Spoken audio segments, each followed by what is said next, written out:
부처님께서는 말씀하셨습니다. 존중은 밖에서 구하는 것이 아니라 안에서 세우는 것이라고. 그대들은 혹시 자녀와 통화를 마치고 나서 가슴이 텅 빈 것처럼 느껴본 적이 있습니까?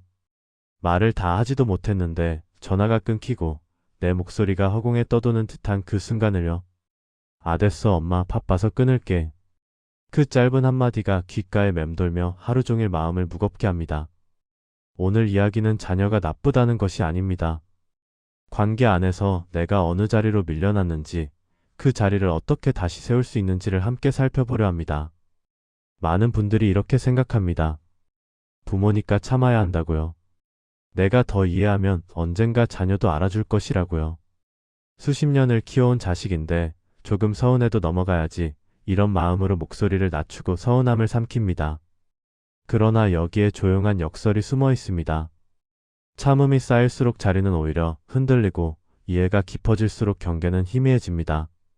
사랑이라는 이름 아래 내가 점점 작아지고 있다면 그것은 사랑이 아니라 소진입니다. 결론은 아직 말씀드리지 않겠습니다. 다만 한 가지 질문을 먼저 던져둡니다. 그대는 지금 사랑한다는 이유로 무엇을 내려놓고 계십니까? 저도 비슷한 시간을 지나왔습니다. 한때는 자녀의 무뚝뚝한 대답에 상처받으면서도 더 잘해주면 달라질 것이라 믿었습니다. 밤마다 먼저 안부 문자를 보냈고 답이 없어도 다음날 또 보냈습니다. 명절이 다가오면 며칠 전부터 마음을 졸이며 연락을 기다렸고 연락이 늦으면 혹시 내가 뭘 잘못했나 되짚어보곤 했습니다. 그런데 어느 새벽 홀로 앉아 찻잔을 들다가 문득 깨달았습니다. 내가 자리를 지키지 않으면서 자리를 인정받으려 했다는 것을요. 존중은 요청으로 얻는 것이 아니었습니다. 자리는 세워야 선다는 것, 그것을 그때 처음 알았습니다. 무시라는 것은 갑자기 오지 않습니다. 작은 신호들이 먼저 도착합니다. 눈을 마주치지 않는 대화가 있고 내 말이 끝나기 전에 끊기는 전화가 있습니다. 중요한 결정에서 빠지는 나의 이름이 있고 가족 모임에서 점점 구석으로 밀리는 나의 자리가 있습니다. 손주 이야기나 돈 이야기 앞에서는 통화가 길어지는데 정작 내 마음 이야기를 꺼내면 급히 전화를 끊어야 할 일이 생깁니다. 이런 것들이 쌓여 어느 날 문득 깨닫게 됩니다. 내가 이 관계에서 어디쯤 서 있는지를요. 그대들이여, 그 신호들을 외면하지 마십시오. 외면한다고 사라지지 않습니다. 오히려 더 깊이 뿌리를 내립니다. 사람은 자기가 서 있는 자리에서 세상을 봅니다. 자리가 낮아지면 시선도 낮아지고 목소리도 작아집니다. 어느새 부탁하는 쪽이 되고 기다리는 쪽이 되고 이해해야 하는 쪽이 됩니다. 그것이 사랑의 본 모습일까요? 부모의 사랑은 본래 주는 것이지만 주기만 하는 관계에서는 결국 한쪽이 소진됩니다. 자리는 세워야 선다. 이 말을 오늘 처음 가슴에 새겨봅니다. 세운다는 것은 싸운다는 뜻이 아닙니다. 내가 서 있어야 할 곳을 스스로 아는 것입니다. 그 자리를 지키는 조용한 힘을 기르는 것입니다. 그대는 오늘 어떤 자리에서 서성이고 계십니까? 그 자리는 그대가 진정 서고 싶은 곳입니까? 구독과 좋아요 부탁드립니다. 부모라면 누구나 한 번쯤 이런 마음을 품어봤을 것입니다. 내가 조금만 더 참으면 된다. 내가 이해하면 이 관계는 유지될 수 있다. 그래서 목소리를 낮추고 서운함을 삼키고 웃음으로 덮습니다. 명절에 자녀가 늦게 온다고 해도 괜찮아. 천천히 와라 하고 약속을 잊었다고 해도 바쁘니까 그럴 수 있지 하며 넘깁니다. 그런데 이상하게도 참을수록 자녀의 말은 더 거칠어지고 이해할수록 나의 의견은 더 가벼워집니다. 왜 그럴까요? 부처님께서 연기의 가르침을 통해 말씀하셨습니다. 모든 것은 조건이 만나 생긴다고요. 무시도 마찬가지입니다. 한 사람의 성격만으로 생기는 것이 아닙니다. 반응의 습관이라는 조건이 차곡차곡 쌓여야 비로소 형태를 갖춥니다. 내가 매번 물러서는 것, 내가 매번 먼저 연락하는 것, 내가 매번 이해한다고 말하는 것. 이 반복이 상대에게 무의식적으로 신호를 보냅니다. 이렇게 해도 괜찮구나. 어머니는 결국 받아줄 거야. 아버지는 화내도 금방 풀릴 거야. 그 신호가 쌓이고 쌓여 관계의 기울기가 됩니다. 한 여인이 있었습니다. 그녀는 딸과의 관계에서 늘 먼저 화해를 청하는 쪽이었습니다. 다툼이 있어도 하루를 넘기지 않았고 딸의 차가운 말에도 어머니니까라는 말로 스스로를 다독였습니다. 딸이 결혼 준비를 할 때도 모든 것을 맡아 뛰어다녔고 손주가 태어난 뒤로는 육아까지 도맡았습니다. 그런데 세월이 흐르자 딸은 어머니의 의견을 묻지 않게 되었습니다. 중요한 결정도 사후에 통보했고 명절 일정도 마지막에 알려왔습니다. 어느 날 어머니가 조심스럽게 물었습니다. 이번 추석은 언제 오니? 딸이 답했습니다. 아, 그건 시댁이랑 먼저 정해야 해서요. 어머니는 전화를 끊고 한참을 멍하니 앉아 있었습니다. 내가 언제부터 이렇게 뒷순서가 되었을까? 여기서 우리가 보아야 할 것은 딸의 잘못이 아닙니다. 조건이 어떻게 쌓였는가입니다. 사랑이 경계 없이 흐를 때 그것은 강물이 아니라 범람이 됩니다. 상대도 나도 쳤고 맙니다. 경계가 없으면 존중도 자리를 잃습니다. 자리는 세워야 선다는 말이 여기서 다시 떠오릅니다. 세우지 않으면 조건은 계속 같은 방향으로 쌓이고 관계의 기울기는 점점 가팔라집니다. 그대는 지금 어떤 조건을 반복하고 계십니까? 그 반복이 관계를 어디로 흘려보내고 있습니까? 이것을 탓하려는 것이 아닙니다. 다만 알아차려야 바꿀 수 있습니다. 조건을 보지 못하면 조건에 끌려갑니다. 조건을 보면 비로소 다른 조건을 놓을 수 있습니다. 다음 장에서는 그 신호들이 구체적으로 어떤 모습으로 나타나는지 살펴보겠습니다. 그 신호를 알아야 자리를 세울 준비가 됩니다. 무시는 소리 없이 옵니다. 고함이나 욕설처럼 또렷하지 않아서 알아차리기가 어렵습니다. 그래서 더 오래 상처를 줍니다. 어떤 날은 대화가 끝나고 나서야 이상한 기분이 올라옵니다. 무언가 잘못된 것 같은데 정확히 무엇이 잘못인지 짚어내기가 어렵습니다. 그 느낌을 무시하고 넘어가면 다음에도 같은 일이 반복됩니다. 조금씩 자리가 낮아지고 있다는 것을 알아차리지 못한 채로요. 눈을 마주치지 않고 휴대폰을 보며 응 알았어로 끝나는 대답이 있습니다. 내 이야기가 조언이 아니라 잔소리로 분류되어 가볍게 흘러가는 순간이 있습니다. 필요한 일 앞에서는 연락이 길어지는데 내 마음 이야기를 꺼내면 급히 끊어야 할 일이 생기는 패턴이 있습니다. 손주를 봐달라거나 돈이 필요할 때는 목소리가 부드러워지는데 평소에는 건조한 한두 마디로 끝나는 통화가 있습니다. 이런 것들이 무시의 신호입니다. 하나하나는 작아 보여도 쌓이면 무게가 됩니다. 한 남자가 있었습니다. 그는 아들과 매주 한 번 저녁을 함께하기로 약속했습니다. 처음 몇 달은 약속이 잘 지켜졌습니다. 그런데 점점 취소가 잦아졌습니다. 아들은 늘 바쁘다는 이유를 댔고 아버지는 그럴 수 있지 하며 받아들였습니다. 어느 날 아버지가 물었습니다. 이번 주는 시간 되니? 아들이 답했습니다. 아, 아버지, 요즘 진짜 바빠서요. 나중에 제가 연락드릴게요. 그 나중에가 2달이 넘도록 오지 않았습니다. 아버지는 먼저 연락하고 싶었지만 문득 깨달았습니다. 내가 계속 기다리는 쪽이었구나. 내가 계속 먼저인 쪽이었구나. 이런 패턴이 반복될 때 마음은 점점 무거워집니다. 그런데 정작 본인은 알아차리지 못하는 경우가 많습니다. 익숙해졌기 때문입니다. 낮아진 자리에 적응해버렸기 때문입니다. 서운함이 올라와도 내가 예민한 건가 하고 넘기고 화가 나도 부모가 이래선 안 되지 하고 누릅니다. 그렇게 감정을 덮을수록 자리는 더 낮아집니다. 자리는 세워야 선다는 말이 다시 떠오릅니다. 신호를 무시하면 자리도 무시당합니다. 그대는 언제부터 대화의 길이가 내 존재의 무게를 대신하고 있다고 느꼈습니까? 언제부터 기다리는 것이 당연해졌습니까? 언제부터 내 목소리가 작아졌습니까? 이 질문들을 피하지 마십시오.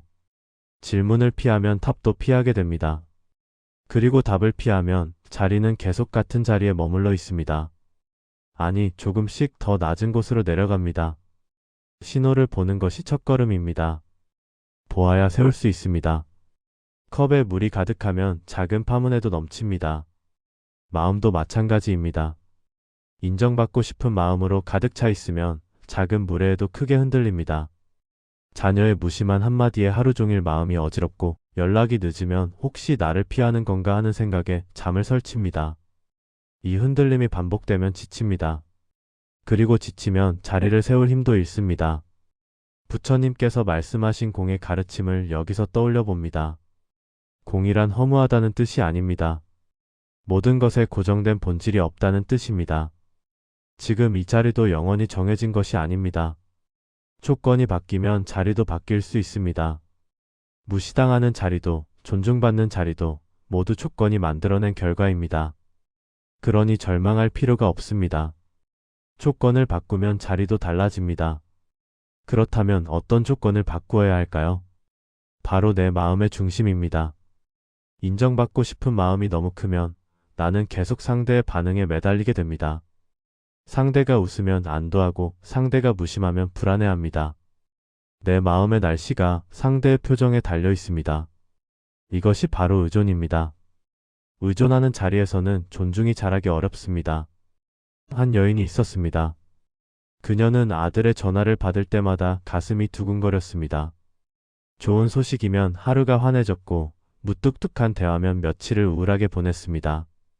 그러다 어느 날 오래된 벗을 만났습니다. 벗이 물었습니다. 요즘 어떠냐고요? 그녀가 답했습니다. 아들 기분에 따라 내 기분이 달라져서 힘들어. 벗이 조용히 말했습니다. 내 마음이 내 것이 아니구나. 그 한마디가 가슴에 박혔습니다. 내 마음이 내 것이 아니구나. 그녀는 집에 돌아와 오래 앉아 있었습니다. 언제부터 내 마음을 남에게 맡겼을까? 선명한 경계는 싸움이 아닙니다. 내 마음의 중심을 다시 잡는 조용한 표시입니다. 자리는 세워야 선다는 말은 밖을 향해 소리치라는 뜻이 아닙니다. 안을 향해 중심을 잡으라는 뜻입니다. 내 마음이 내 것이 되어야 비로소 자리도 내 것이 됩니다. 그대는 지금 넘치려는 마음을 무엇으로 가라앉히고 있습니까? 상대의 반응을 기다리는 것으로 가라앉히고 있습니까? 아니면 나 자신에게로 돌아오는 것으로 가라앉히고 있습니까? 자녀의 태도가 서운하면 본능적으로 무언가를 하고 싶어집니다. 설득하고 싶습니다. 설명하고 싶습니다. 내 마음을 알아달라고 호소하고 싶습니다. 그래서 더 잘하려 합니다. 더 많이 연락하고 더 많이 양보하고 더 많이 이해하려 했습니다. 그런데 이상하게도 노력할수록 상황은 나아지지 않습니다. 오히려 더 지치고 더 서운해지고 관계는 더 무거워집니다. 왜 그럴까요? 알아줘라는 마음이 커질수록 대화는 존중을 얻는 자리가 아니라 인정받기 위해 매달리는 자리로 변합니다. 내가 이만큼 해줬는데, 내가 이렇게 참았는데, 이런 말들이 입 밖으로 나오는 순간 자리는 이미 기울어져 있습니다. 요청하는 쪽은 낮아지고 요청받는 쪽은 높아집니다. 그것이 관계의 물리학입니다. 부처님의 가르침에 이런 말씀이 전해집니다. 버리려는 마음조차 붙잡음이 될 수 있다고요. 존엄을 되찾으려는 조급함도 마찬가지입니다. 빨리 인정받고 싶다는 마음, 빨리 관계를 회복하고 싶다는 마음, 이것도 집착입니다. 집착은 방향이 달라도 집착입니다. 놓아주려고 애쓰는 것도, 되찾으려고 애쓰는 것도 결국 같은 뿌리에서 나옵니다. 한 남자가 있었습니다. 그는 딸과 사이가 멀어진 뒤 관계를 회복하려고 많은 노력을 했습니다. 선물을 보내고 편지를 쓰고 먼저 사과했습니다. 그런데 딸의 반응은 여전히 냉담했습니다. 그는 더 노력했습니다. 딸이 좋아하는 식당을 예약하고 손주의 학교 행사에 찾아갔습니다. 그래도 변하지 않았습니다. 어느 날 그는 절에 갔습니다. 스님께 물었습니다. 어떻게 해야 관계가 회복될까요? 스님이 말씀하셨습니다. 되찾으려 하지 마십시오. 그냥 계십시오. 그 말이 처음에는 이해되지 않았습니다. 하지만 시간이 지나며 조금씩 알겠더라고요. 매달리는 것도 놓지 못하는 것이었습니다. 자리는 세워야 선다. 그러나 세운다는 것은 힘을 주어 밀어붙이는 것이 아닙니다. 조급함을 내려놓고 내 자리에 고요히 서 있는 것입니다. 상대가 돌아오든 오지 않든 나는 나의 중심에 있는 것입니다. 그 고요함이 자리를 만듭니다. 그대는 지금 존중을 얻기 위해 무엇을 너무 많이 하고 있습니까? 그 노력이 오히려 자리를 낮추고 있지는 않습니까? 무례가 아픈 이유는 무엇일까요? 단순히 기분이 나빠서가 아닙니다. 그 안에는 더 깊은 두려움이 숨어 있습니다. 부모의 마음 깊은 곳에는 이런 생각이 살고 있습니다. 이제 나를 필요로 하지 않으면 나는 어떻게 되는 걸까? 자녀가 독립하고 제 삶을 살고 점점 멀어지는 것을 보면서 부모는 홀로 남겨지는 두려움을 느낍니다. 그 두려움이 무례를 더 크게 느끼게 만듭니다. 부처님께서는 마음이 괴로워지는 과정을 이렇게 설명하셨습니다. 먼저 접촉이 생깁니다. 자녀의 무뚝뚝한 말이 귀에 닿습니다. 그러면 느낌이 올라옵니다. 서늘하고 불편한 느낌입니다. 그 느낌에 좋다, 싫다를 붙이면 반응이 됩니다. 분노가 되거나 서운함이 됩니다. 거기서 가래가 생깁니다. 인정받고 싶다는 갈망, 사랑받고 싶다는 갈망입니다. 가래가 집착이 되고 집착은 더 많은 설명, 더 많은 확인, 더 많은 기대로 이어집니다. 그렇게 괴로움이 커집니다. 이 과정을 알면 어디서 멈춰야 하는지도 보입니다. 느낌이 올라올 때 거기에 반응을 더하지 않는 것입니다. 서늘한 느낌이 왔구나 하고 알아차리는 것입니다. 알아차리면 반응을 선택할 수 있습니다. 알아차리지 못하면 반응에 끌려갑니다. 이것이 부처님께서 말씀하신 알아차림의 힘입니다. 한 여인이 있었습니다. 그녀는 아들의 차가운 말에 늘 즉각 반응했습니다. 왜 그렇게 말하니? 엄마가 뭘 잘못했니? 이런 말들이 바로 튀어나왔습니다. 그러면 아들은 더 차가워졌고 대화는 점점 짧아졌습니다. 어느 날 그녀는 다르게 해보기로 했습니다. 아들이 무심한 말을 했을 때 바로 반응하지 않았습니다. 가슴이 서늘해지는 것을 느끼고 숨을 한 번 쉬고 조용히 말했습니다. 그렇구나. 그것뿐이었습니다. 아들이 잠시 의아한 표정을 지었습니다. 그 뒤로 대화의 분위기가 조금씩 달라졌습니다. 여기서 필요한 것은 이기는 말이 아닙니다. 가르치는 말도 아닙니다. 올라오는 감정에 더하지 않는 알아차림입니다. 자리는 세워야 선다. 그 세움의 첫걸음은 반응을 멈추는 것입니다. 멈추어야 볼 수 있고 보아야 바꿀 수 있습니다. 그대는 지금 괴로움의 고리가 어디에서 시작되는지 보이십니까? 알아차림이 생기면 이제 행동으로 옮길 차례입니다. 자리를 세운다는 것은 말로만 되는 일이 아닙니다. 구체적인 행동이 따라야 합니다. 그렇다고 싸우라는 것이 아닙니다. 조용히 그러나 분명하게 경계를 그리는 것입니다. 그 경계는 상대를 벌하기 위한 것이 아니라 나를 지키기 위한 것입니다. 그리고 궁극적으로는 관계를 지키기 위한 것입니다. 첫 번째 실천입니다. 대화가 가볍게 흘려지는 순간이 오면 말을 더 얹지 마십시오. 그 자리에서 통화를 짧게 마무리하십시오. 바쁜 것 같으니 나중에 이야기하자, 이 한마디면 됩니다. 길게 설명하지 마십시오. 서운함을 드러내지도 마십시오. 그냥 조용히 물러나십시오. 그것이 첫 번째 경계입니다. 두 번째 실천입니다. 부탁이 무시되면 같은 부탁을 반복하지 마십시오. 매달리기보다 다른 길을 찾아 스스로 처리하십시오. 의지의 끈을 조용히 거두는 것입니다. 이것은 포기가 아닙니다. 자립입니다. 의지하지 않으면 실망도 줄어듭니다. 그리고 상대도 무의식 중에 알게 됩니다. 어머니가, 아버지가 더 이상 기다리지 않는구나. 세 번째 실천입니다. 무례가 반복되면 만남과 연락의 빈도를 줄이십시오. 이것은 벌이 아닙니다. 서로를 다치지 않게 하는 자비의 거리입니다. 가까이 있으면서 상처를 주고받는 것보다 조금 떨어져서 서로를 보존하는 것이 나을 때가 있습니다. 거리가 생기면 그리움도 생깁니다. 그리움은 관계를 다시 돌아보게 만듭니다. 한 남자가 있었습니다. 그는 아들에게 자주 무시당한다고 느꼈습니다. 그래서 조용히 연락을 줄였습니다. 먼저 전화하지 않았고 먼저 문자하지 않았습니다. 처음에는 아무 일도 일어나지 않았습니다.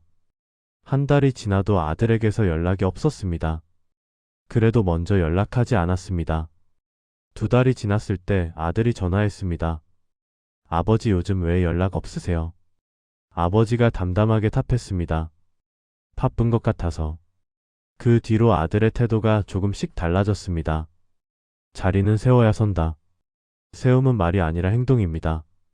그대는 사랑이라는 이름으로 무엇을 너무 가까이 붙잡고 있었습니까? 그 붙잡음이 오히려 관계를 무겁게 하지는 않았습니까? 조용한 거리가 때로는 가장 깊은 사랑입니다. 중도라는 말이 있습니다. 부처님께서 가르치신 길입니다. 중도는 참기만 하라는 뜻도 아니고 끊어내라는 뜻도 아닙니다. 드러난 일은 분명히 보되 거기에 머무르지 않는 것입니다. 집착하지도 않고 회피하지도 않는 것입니다. 그 사이에서 균형을 잡는 것입니다. 부모로서 자녀에게 무시당하는 느낌이 들 때 두 가지 극단이 있습니다.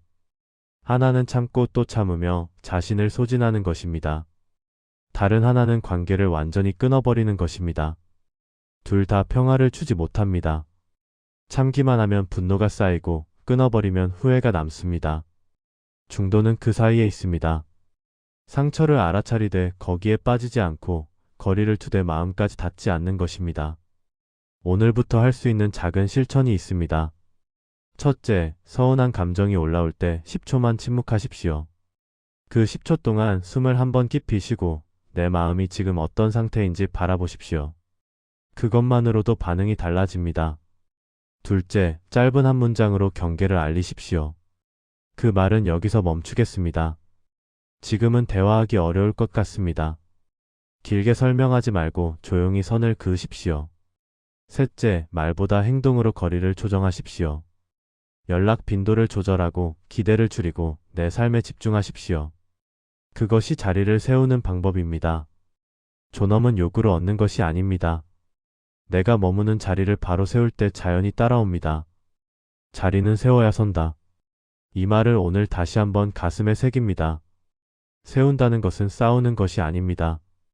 내가 서 있어야 할 곳을 아는 것입니다. 그 자리에서 흔들리지 않는 것입니다. 그리고 그 자리에서 상대를 바라보는 것입니다. 미움 없이 집착 없이 다만 고요히. 제1장에서 이렇게 물었습니다. 그대는 사랑한다는 이유로 무엇을 내려놓고 계십니까? 이제 다시 묻습니다. 그대는 오늘 어떤 자리에서 다시 서보시겠습니까? 그 자리는 누가 정해주는 것이 아닙니다. 그대가 정하는 것입니다. 결국 남는 것은 내가 어떤 자리에 섰느냐입니다. 그 자리가 내 삶의 모양이 됩니다. 부디 오늘 한 걸음 바로 서시길 빕니다.